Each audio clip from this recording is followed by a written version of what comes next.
Yeah. Right. Do you have to be on LinkedIn in order to do a recommendation? Because I think that so. I found that out. The people that I want to do recommendations aren't on LinkedIn. Yes. So you need to get them on LinkedIn so that, and you need to be on LinkedIn so I you am can on get LinkedIn, recommendations. but And they're very exclusive. I mean, you Yeah. can't, like spam people or ask them to become friends unless you have a personal relationship with them. And what I've done is I've actually gone on and given other people that I may have known in another life or career, give them a recommendation and they'll say, oh, thanks, and then they give me back one. That's the Do it on protocol. your own. Yeah, that's the manners. But you have to be careful with LinkedIn, because if you start a profile there and don't finish it, your LinkedIn profile is going to show up on Google. And there's nothing worse than clicking on a link to a LinkedIn profile and having nothing there. So if you're going to do a LinkedIn profile, be very careful how you prepare it. There's certain protocols to follow to make it effective, and make sure you've got that filled out. Otherwise, just don't bother with it. I get a lot of invitations to join networks that aren't Facebook or LinkedIn. They're kind of obscure. So I tend to ignore them because how many places can you show up and be active? So I'm wondering what your sense of ignoring that is. Is it rude? No, I ignore all of them. First of all, some of the things that you're getting are not real. There are spammers who are sending you stuff.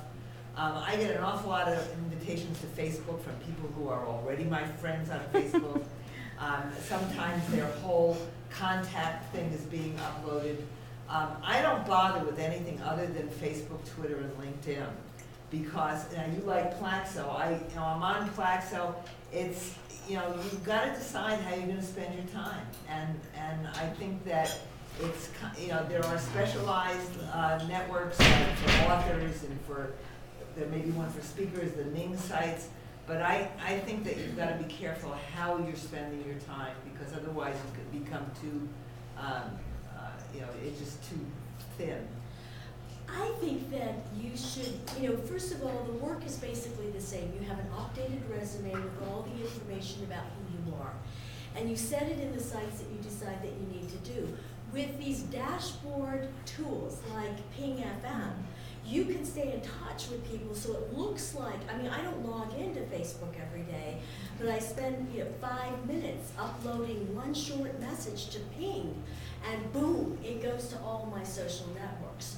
So I say go, I use what I call, it's a Santa Fe thing, the law of attraction. Put it out there and then see. I got a huge lead on Plaxo this week for a really good event. So, again, I say just put them out there, see which ones get fed, and go from there.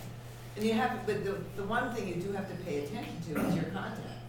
If people are asking you to be their friend, and I do it very strategically on Facebook, so taking care of your friends and who you're friending can take some time. So that's where you've got to make your decision as to which is the best Plaxo is probably number 4 on my list. If, after LinkedIn, if there were 4 that I was going to pay attention to, Plaxo would be number 4. Well, I have some high-end clients on Plaxo, so I won't abandon it. Right. Well, then you've got a specific reason. Yes, and I love getting your birthday card from there too.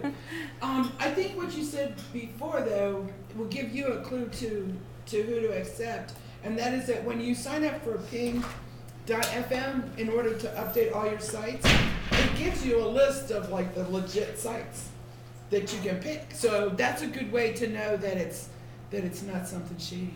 It's like 36 sites. There's a bunch. So, Okay, my next question, excuse me. Okay. Can you hire someone to do this for you effectively? yes. Yeah. I'd like to say something about that. Mari Smith, who I consider one of the big experts on Facebook, she says that, and I tend to agree with this, that if you're building relationships, you've got to be careful who's representing you, and you miss something if you're not involved in the relationship building. So I had someone help me get my first 1,000 friends on Facebook, and I had certain parameters for her to follow. But I think it's really important that I get on there every day and do the interacting, otherwise I'm gonna miss something. Okay, in the back of you. This question is probably more for Todd regarding the CRM. Do you know if there's a way to merge contacts that you already have set up in, say, your Google contacts into the other CRMs? Or if you have an Excel spreadsheet, can you just merge it in, or do you have to re-enter that? No, absolutely. It's very simple. It's a CSV, is what they call comma separated value CSV file. And so once it's in Excel, you can save it that way, that list.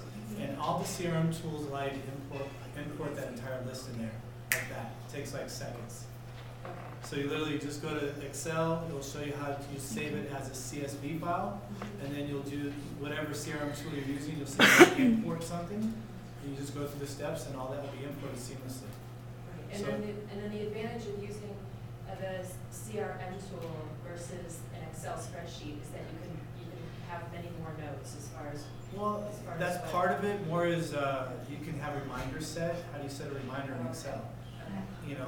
And of course, I don't know, I'm not a big Excel guy. There's so much manipulation you have to do to kind of move fields around. And so a CRM tool is all designed with the fields already. Okay. And the ones that you wouldn't even think of you should know on your customer, they will ask you, which is kind of nice because it kind of reminds you.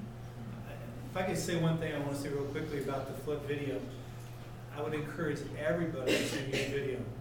Video is really the only way to go to promote yourself on the internet, especially a website. I started something called Motivational Monday Video about a little over a year ago in 2 months. And I strictly just do a minute to a minute and a half, something about either motivation or how to increase sales or something that gets someone excited or just a tool. I do it for free. I don't advertise. There's no screenshot at the end saying call me, my web address and phone number. And I have received probably 2 speaking engagements and probably 5 or 6 coaching clients just because of that. And I've never asked for the business. And most of you here get that. I don't say, call me, I want to get your business. I'm just giving. It's that law of giving first. And I think it's really important. So you all have an expertise here. So all you really need to do is figure out what that expertise is. Most of you know what that is already. Do a minute and a half video. Get on Constant Contacts, get on one of these systems, and start delivering that message out. Because what it does is it allows you to keep in touch with people. Basically, it's one of your follow-up systems. And, go ahead, Steve. I just have a quick question for Bernadette. On Constant Contact newsletters, when you send these out, what percentage of opens do you typically see? Anywhere from 26 to 69% of the people. And I have my list segmented. I've tried to get more and more sophisticated about the segmentation so that when I first started, I just wanted to get all of those emails in. So I threw everybody from, Grandma Great in there and, to Mary Jones down the street. And some people know me in different contexts. So it's really become important to separate those lists and touch people appropriately as opposed to mass. 1,200 of the people in my 5,000 constant contact list are media people. And I'm very, very careful. It needs to be a press release related to something very important. Otherwise, constant contact will shut you down. I rarely get a spam. You can't have people saying they're spam. But you made a good point that you want to separate the list because someone can opt out. So if you're marketing something to somebody, they wouldn't really want that, but they're on your big list, then they opt out of everything. Right. So you cannot email anything to them ever again. So it's not about quantity, it's about separating the list and being it's target marketing. You want to be very target and very niche marketing.